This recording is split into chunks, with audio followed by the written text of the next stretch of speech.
this new episode of STAR SAMVAAD Leadership Podcast series, we have the privilege of listening to our esteemed General Manager, Srimati Shampa Biswas. Known for her remarkable career and thoughtful insights, she has inspired many. Let's now dive into this inspiring journey of Srimati Shampa Biswas. Thank you, Rajlakshmi. It's my pleasure to be a part of STAR SAMVAAD. Ma'am, you have been posted in many rural postings and many tough postings also. Could you please tell us how has this phase shaped your remarkable journey? So, I have completed my mandatory rural posting, and then as a zonal manager, I was posted in a zone which had many rural branches. So, in the beginning, when we came to know that we have to do a rural posting, like all young people, even at that point of time, having a small kid, I was a little apprehensive. That's the truth. But then we know we have to do it. So, yes, we went ahead. But the rural posting which I did was surprisingly very nice. The only problem was you didn't have one single mode of transportation.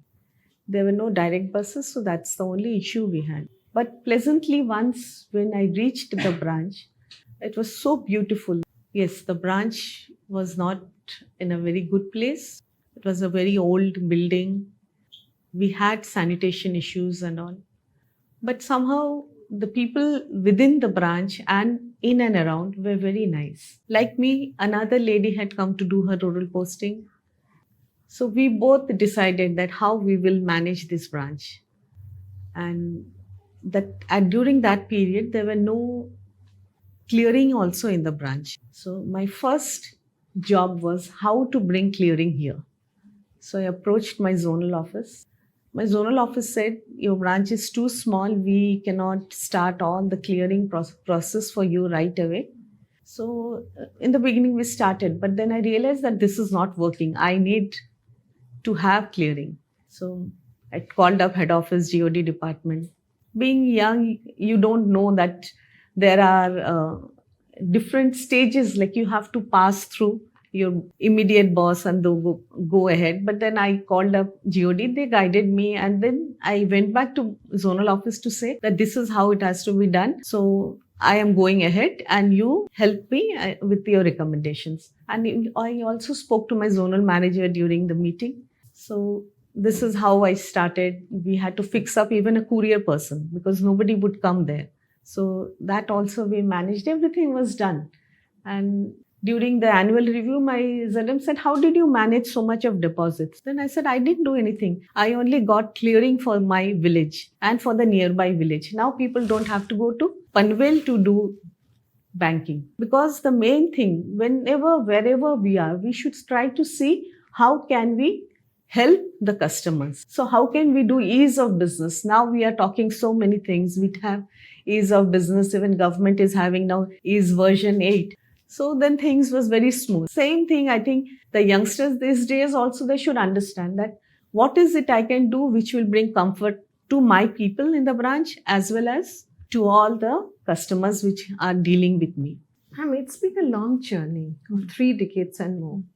And you've been through different phases of your life in your professional journey. Could you just tell us how have these different phases helped you to stay resilient and focused in your career? Yes, now I just talked to you about one rural branch. But even when during my probation, I was sent to a rural branch and that area had only one petrol pump. So you learn things. One day it so happened, I had certain issues in the branch. My manager had not come and all the people in the branch, my own staff, they thought she is the only probationary officer. No other officer is there. So they had some certain issues. They brought it out and the cashier said, I will not open the cash. So it was during my first year of probation and the cash was not open and we didn't have phones at that point of time. Somehow I went out, petrol pump's phone number. I called up my boss, but my manager, he was busy elsewhere. He had some other commitment, so he couldn't take my phone. But customers started coming and I had to deal with it. So what I did was I told the petrol pump person, do you have cash with you today? So he said, yes, I can deposit so much of cash. He had a few lakhs. And from that, we saw to it that all the payments to all my people, whoever customers had come, we could make the payments. This is very small incidents. It does happen. But at that point of time, we have to see how we react, our presence of mind. So there are ways and means of working within whatever issues we have. You also had a long stint, a very intensive stint in Treasury and with long working hours. So how were you able to manage both your personal and professional responsibilities? Yes, actually, that was a time when my son was just 4 months old. And Treasury, those days, we used to have very long hours. So before 9 o'clock, we would start and end, we don't know, because it would be again 9 in the evening. So somehow, morning 7:30, I used to take the train from Nerul. And by the time I would come home, it would again be around 10 o'clock. So these things, when you have a small child at home and you have to manage things, you need support. And I would say at that point of time, I got the support. I was lucky enough to get. Ma'am, you also had a very nice stint in New York, which must have come with its own challenges and adjustments. Yes. What were some of the toughest challenges you faced while settling in? And how did that experience shape your perspective as you came back to home shores? So I went to New York in December 2011. By then, my son was in 9th standard. And I had a full-time maid here.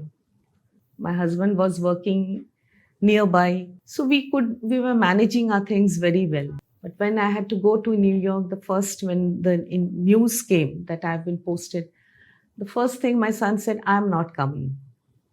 So when he said, I'm not coming, that means both my husband would also be staying back. So I would have to go alone. So I said, just think about it. Okay, let me go. After that, we'll see what happens. And I did go. And I said, you'll come for the vacation. So they came. And once my son came there, saw everything, he said, I'm not going back. So then it was my husband who was in a fix that I have to go back and stay alone. I was a single person. I didn't have any, like in India, you don't have clerks over there or somebody to help you. But then both of us realized we have to support each other. So morning I would get up at 5 and the laptop would be open. So I would make the proposals while doing the cooking. So everyone has to find ways out how you're going to manage your time. One thing which I've learned is that when you work, you keep working, even whether you're in despair, you are going through bad times or you're going through good times, you have to keep on working. And when you keep on working, things naturally smoothen out for you. And if you're in bad times, I would say you work harder. The more you work hard, things start improving. And again, the cycle changes from down to up. You've also been the Starlight HR transformation project leader and also driving huge change management. Can you share your deep insights on building team culture and also leading growth and people through this transformation? Sure. We both have been together in this journey of HR transformation, and it was very exciting, first and foremost, because it is something very different from our regular routine banking. So we were trying to make something and then transform it. Yes, it was not easy, neither for you or me in the beginning, but yes, we did get help and support of our seniors. I would rather mention 2-3 names which comes to my mind. One is Padi sir. He would help us with a lot of how we should question, what we should do. Ashok Pathak sir, who had already gone through this process. So he had his own guidance. And then Mr. Ramesh Behra, who had been an integral part in creating how we should curate the RFP. So I think these were the one who helped you, me, and the team. We all together worked like one. So maybe that's why the challenges, whatever was there, the apprehension did not seem, too overwhelming. Ma'am, one last question.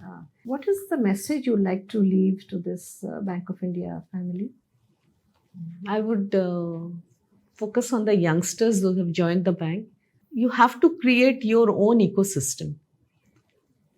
Challenges will be there everywhere. And it's just not only the banking ladies who are facing these challenges. There are so many women working elsewhere. They may be facing harder challenges.